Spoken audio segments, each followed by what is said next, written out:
راعي أشواط دربي في رضا الله تعالى.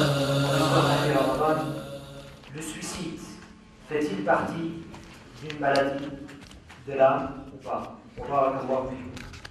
Alors, tu parles du suicide. On a des hadiths qui sont authentiques et qui nous montrent que celui qui choisit de se suicider, eh bien, il sera condamné en enfer à reproduire de façon éternelle son acte. Ça, c'est dans le Sahih, tradition authentique.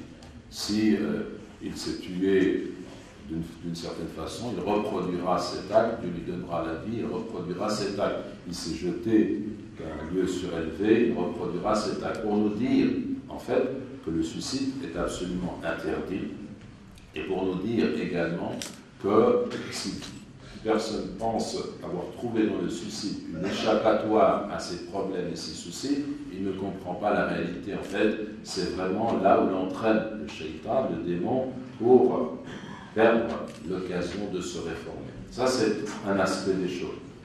Maintenant, il y a un hadith également qui est authentique et qu'on omet de mentionner.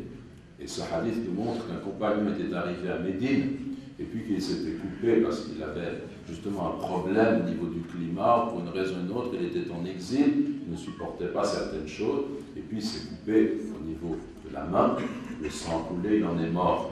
Et le hadith nous dit que le prophète a invoqué Dieu, pour lui, qu'il est au paradis, et qu'il avait vu que ses mains étaient touchées, et donc le prophète a quand même demandé à Dieu de faire en sorte que dans l'au-delà, ses mains, il retrouve l'usage de ses mains en tant que tel, même al-hadith. Hadith authentique. Donc, il faut être prudent. Pour nous, on prend le premier hadith pour mettre en garde une personne qui serait tentée par le suicide. Mais lorsque suicide, un suicide a eu lieu, on se garde de porter un jugement péremptoire sur la personne en disant qu'elle est condamnée éternellement à l'enfer parce que nous ne savons pas dans quelles conditions elle a accompli ce geste. On va voir un droit. Toujours dans le sujet du suicide, qu'en est-il par rapport à ces personnes qui manquent de moyens financiers et que de par cette cause, ils sont poussés et orientés vers ce fléau qui est le suicide, professeur Hayar? Alors justement, du point de vue de l'islam nous donne un enseignement. Qui est-ce, comme on l'a vu, qui est-ce qui nous nourrit?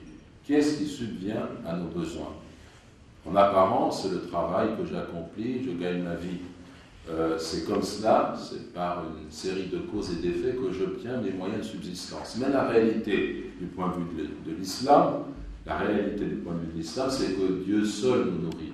Donc l'être humain doit se tourner vers son Créateur, rechercher ce qu'on appelle l'asbab, les causes, faire ce qu'il peut faire, et dès qu'il se trouve acculé à un surendettement, à des difficultés économiques, eh bien, en tant que musulman, il doit prendre le temps de réfléchir, de se tourner vers Dieu, et j'ai donné là une invocation qui est précieuse, à laquelle je vous renvoie, parce que la parole du prophète Mohammed est vérité. Abu Umama a vu que ses dettes se sont allégées, ont disparu, et donc on a un moyen de nous sortir de toute impasse, quelle qu'elle soit, grâce à la foi, par la foi et par notre soumission à Dieu.